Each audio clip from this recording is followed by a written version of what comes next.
Hey Daria, how are you? Hi, I'm good. How are you? Well, very, very excited to talk to you. As you saw there in the chat really exploded with all sorts of demonstrations of support for Lisa. She's Yeah, doing a great, great job. I thank really you. thank you for that wonderful presentation and for your master class in storytelling, because this is a skill that we actually, it's in display in conferences like this, but you really, really took it to the next level, telling a story that felt really familiar to many of the members of our audience. So I want to thank you for that because it was really refreshing to see these concepts that are actually somewhat complex being explained in such a friendly way. Thank you. Thank you. Someone in the chat was like, generics are that easy? And that made Yeah, me happy because they are really confusing. So I'm glad that it helped click with some people. absolutely. There are some of those things that people think they are really complicated indeed. So I wanted to maybe start with a couple of questions that I saw there in the chat, which is um, TypeScript and in general your concept of writing considerate code. It is a sort of accessibility concern, but not for end users, but for developers. Um, can you tell us a bit about maybe the story and the motivation and why this is something that you are so passionate about? Yeah. Yeah. I liked how you said that about accessibility for developers. I think I just had an incident. I think it was maybe a year ago. I was using a third party library, and that partial example that I showed was actually something that had happened to me. And it was a little frustrating because everything looked like it should work. All of the types lined up, but the types were a little bit misleading, and it involved some additional investigation. Oh, good. I think maybe he's fixing his mic. But yeah, it involved a little bit of investigation, and it was just, yeah, I don't know. I just, it kind of sparked in me, like, are there other examples of times where people are using TypeScript but maybe not to its fullest capabilities? And I see a lot of comments about TypeScript. One of the drawbacks that a lot of people talk about is that it adds a lot of boilerplate for not that much value. And so I wanted to kind of expand the idea of like what is the actual value that TypeScript brings, because in this example that I ran into, like the types could have really helped out there and did when we eventually like opened up a PR to fix it. So I just wanted to kind of help people expand their notion of why TypeScript is valuable. Such a very important point there. This boilerplate idea that you presented it in a way that these are problems. Like as developers, we love solving problems, right? Why don't we solve problems for ourselves, like for our own code writing mechanics? I wanted to maybe explore the idea of documentation, JS doc, types, and like all of these things around ergonomics of code. Mm-hmm. These are also tools that we can bring into our tool chain to be, well, ostensibly write code more efficiently. Right. They still have a lot of setup to do. They still have a lot of, you first of all need to know that they exist, right? Mm-hmm. There are many members of the audience today that, well, they are making their way through the early stages of being a developer, understanding what a framework can do for you, what options are there maybe to build your code. So what resource maybe could you suggest for members of our audience that are making their way to understand what's available for them in the non-code space, more in the tool space?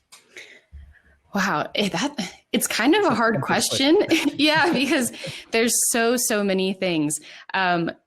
Swix's talk, I think, was two before mine, and he did a really good job of kind of laying out the landscape of JavaScript. If anyone missed it and they want to learn more about like the ecosystem around JavaScript, I think there was a lot of good information there. Um, I would love to know if anyone in the chat has suggestions, because I'm not sure that I can name like a single thing that describes it all. I'm a big fan of just going and reading the docs directly, but that involves like already knowing what you're looking for, which makes it a little bit difficult. So I don't know if I have a good answer to this question, but if anyone in the chat does, I'd love to know. Well, chat, please deliver, because I'm sure that there are many experienced developers here as well that can share with us maybe how you learned. For example, that's probably a good question for you. I asked it was Chris Hillman, I think, at the beginning of our program today. Debugging and using developer tools in general are things that are not typically taught when you go through like a formal education process to learn development. Where maybe that's probably a good way of finding that answer. Where did you find about more about this concept of, well, your code could be written better than what you are seeing out there, right? There are many improvements that you could do to your code. Is there a particular resource you follow, for example, to get inspiration on how to improve this side? Yeah, this doesn't sound very fun, but I think one of the best ways that I've known is to go and read code from popular third-party libraries. Like we had one of the Material UI devs before, and I really like going to read the Material UI code to learn about how they're using like React patterns and types. I think they're using it recently. But yeah, just learning from other like prominent libraries, I think is a really good way. Because the other thing about third-party libraries is that they have so many, usually if it's big, they have a lot of use cases. They have a lot of edge cases that they have to think through. And so it's kind of a nice exercise to go see how other people are writing code. Yeah, absolutely. I wanted to ask you about the other side of development now. So TypeScript, for example, as opposed to just using JavaScript and typical front-end stack, whenever you integrate TypeScript, that of course it's super common in front-end nowadays, but you start dealing with more command line tooling, you start dealing with a lot of ancillary tools around your typical environment. If you think about that, are there perhaps some recommendations you can give to newer developers that are making their ways, just like Lisa, in perhaps how you like to configure your shell environment, or if you have a preferred terminal or something like this that developers, can also explore that side?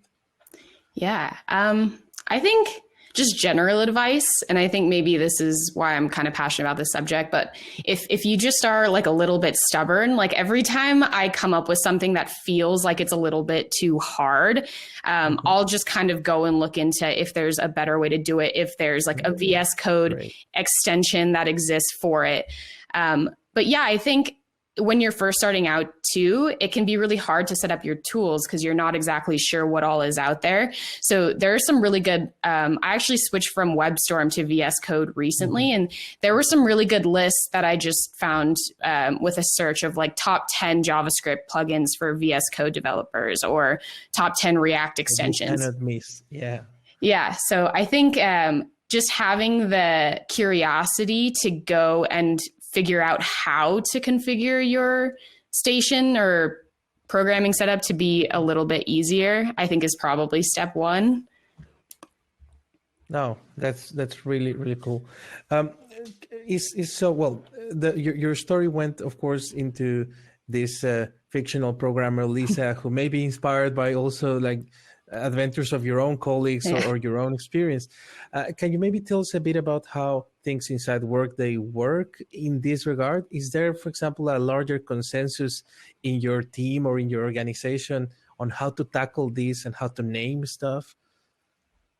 That's a good question. I've been on a couple different teams at Workday. The first team that I was on, it was actually an angular.js application that wasn't using TypeScript.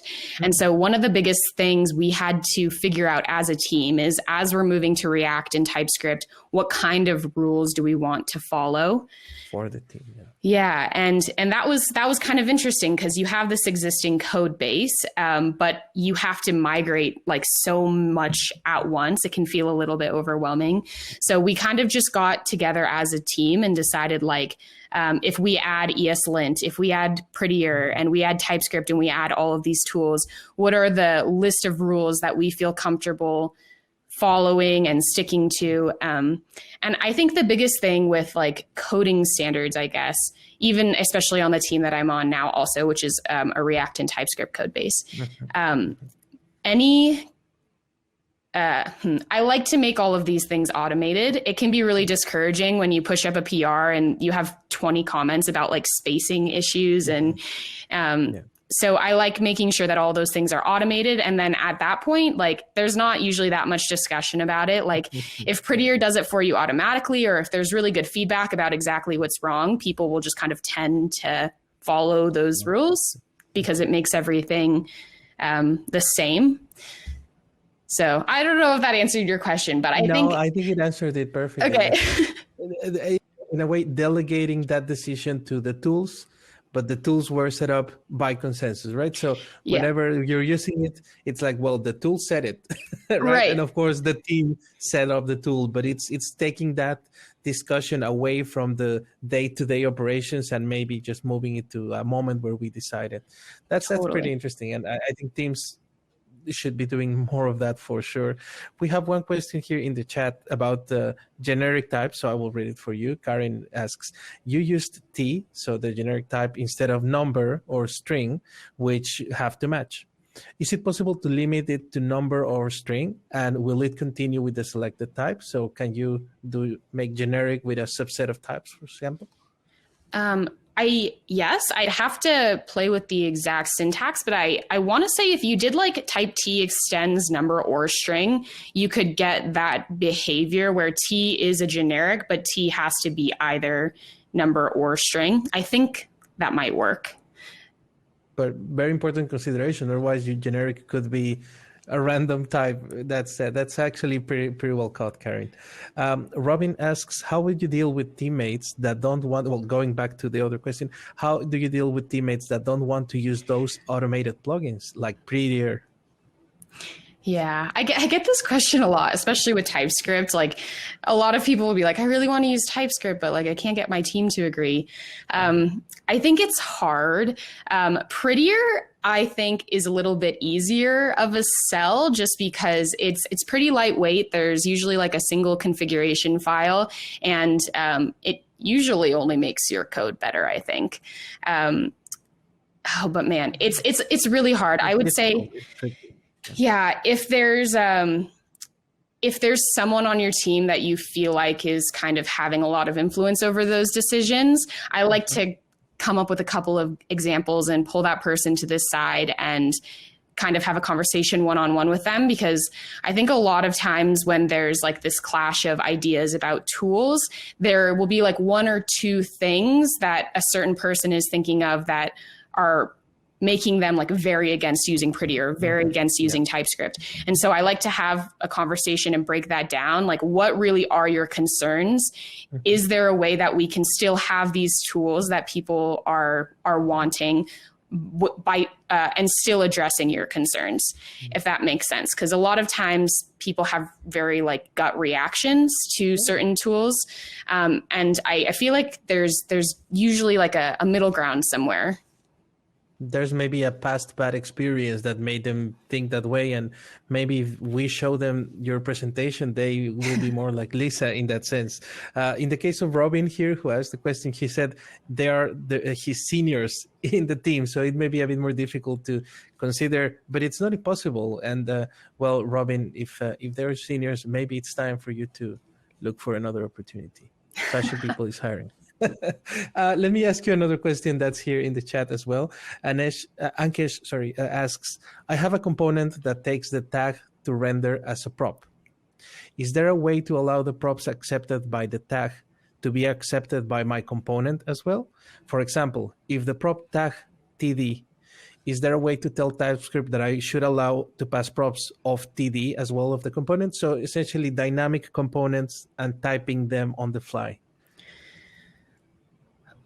That's an interesting question. If it's dynamic and like the tag is sometimes something else, I think that makes it a little bit harder. But if this component always takes a tag that is of TD, you could have the component props, I'm assuming TD is like the HTML element. Yeah, I think that's what you're.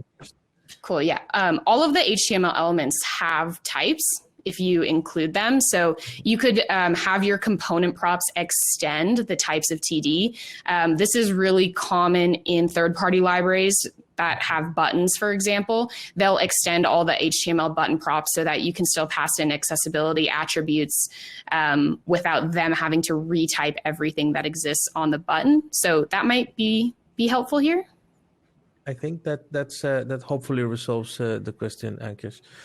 Wayne Jones asks if you could share any resources for a developer that's interested in getting more into TypeScript, but needs to get over that initial hump, like what we said, that preconception of, do you have any go-to resources?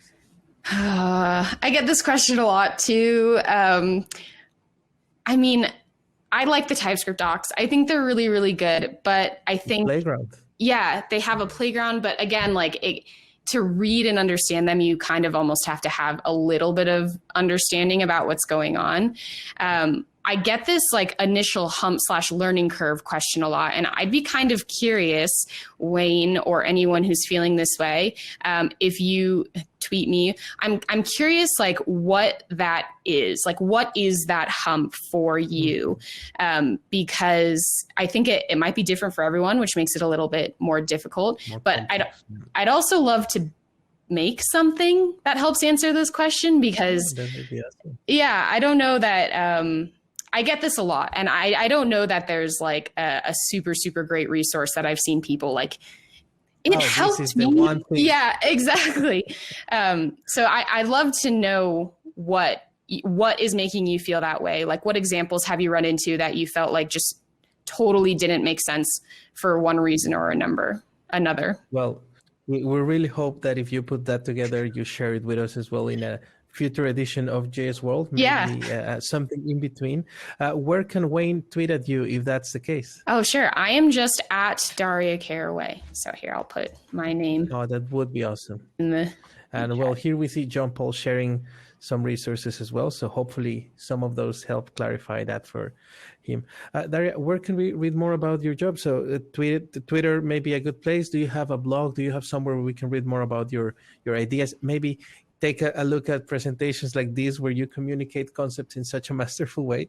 Totally, yeah. I have a website. It's just dariacaraway.com, and that is where I post all of the links to slides of past talks. Any future talks that I've had scheduled, you can see them there. I have a blog that I tried to start last year that doesn't have a lot on it, but there are a couple there if they interest you. But yeah, dariacaraway.com is a great place to find what I'm up to. Wonderful. Thank you very much. We hope to see Lisa's evolution. Maybe next talk could be a bit more about how it went and if she's doing more testing or going into full stack, as some comments actually mentioned there. So, well, that rests to be seen. But I would like to thank you once again for being part of JSworld Conference 2021. And maybe we will have an opportunity to see each other in person in a future event. Yes, of course. Thank you so much for being part of it. Yes, thank you. For everybody in the Q&A, we really thank you for being here still. And we would like to thank you, maybe welcome back you in the stage, because we have right now a talk by Manfred Steyer about Webpack Module Federation, which is probably down the line of Lisa's things to look at, how to configure that part. But well, thank you for being here, and we'll talk soon in the next Q&A. Thank you. See ya. Bye-bye.